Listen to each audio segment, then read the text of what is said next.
মানুষ যখন দুনিয়ার জীবন শেষ করে তখন শুরু হয় চিরন্তন জীবনের প্রথম ধাপ কবর।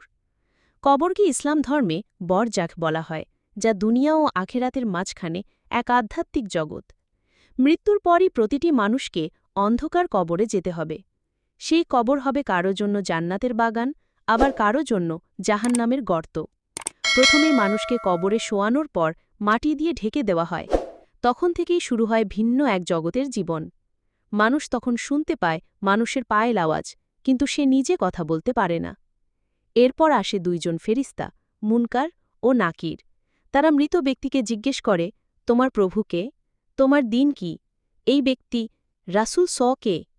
যদি সে দুনিয়াতে ঈমান ও নেক আমলে জীবন কাটিয়ে থাকে, তবে সে সহজেই উত্তর দিতে পারবে, আমার প্রভু আল্লাহ, আমার দিন ইসলাম, আর রাসূল হচ্ছেন মুহাম্মদ তখন ফেরেশতারা বলবে, তুমি সত্য বলেছ। এরপর তার কবর প্রশস্ত করে দেওয়া হবে। কবরকে জান্নাতের বাগানের মতো করে দেওয়া হবে। সে শান্তিতে থাকবে কিয়ামত পর্যন্ত। কিন্তু যারা দুনিয়াতে পাপ করে, নামাজ পড়ে না, আল্লাহকে না মানে, তারা কবরের প্রশ্নের সঠিক উত্তর দিতে পারবে না। তখন ফেরেশতারা তাকে ভয়ঙ্কর আযাব দিবে। কবর চাপা দিবে এতটাই শক্ত যে পাঁজরের হাড় গুঁড়ো হয়ে যাবে। তার কবর অন্ধকার, ভীতিকর এবং সংকীর্ণ হবে। হাদিস অনুযায়ী কবরের আযাব খুবই যন্ত্রণাদায়ক। যারা গীবত করে, মিথ্যা বলে, নামাজ ছেড়ে দেয়, সুদ খায়, চুরি করে, তারা কবরে শাস্তি ভোগ করবে।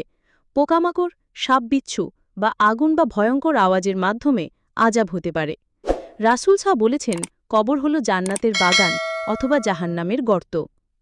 এ থেকেই বোঝা যায় যে কবরের অবস্থায় জান্নাত বা জাহান্নামের পূর্ব প্রস্তুতি।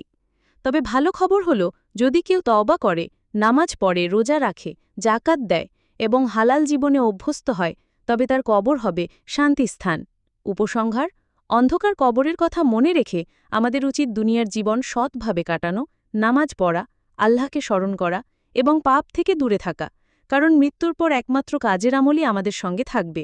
তখন না থাকবে ধনসম্পদ, না থাকবে পরিবার, থাকবে শুধু আমাদের ঈমান এবং নেক আমল।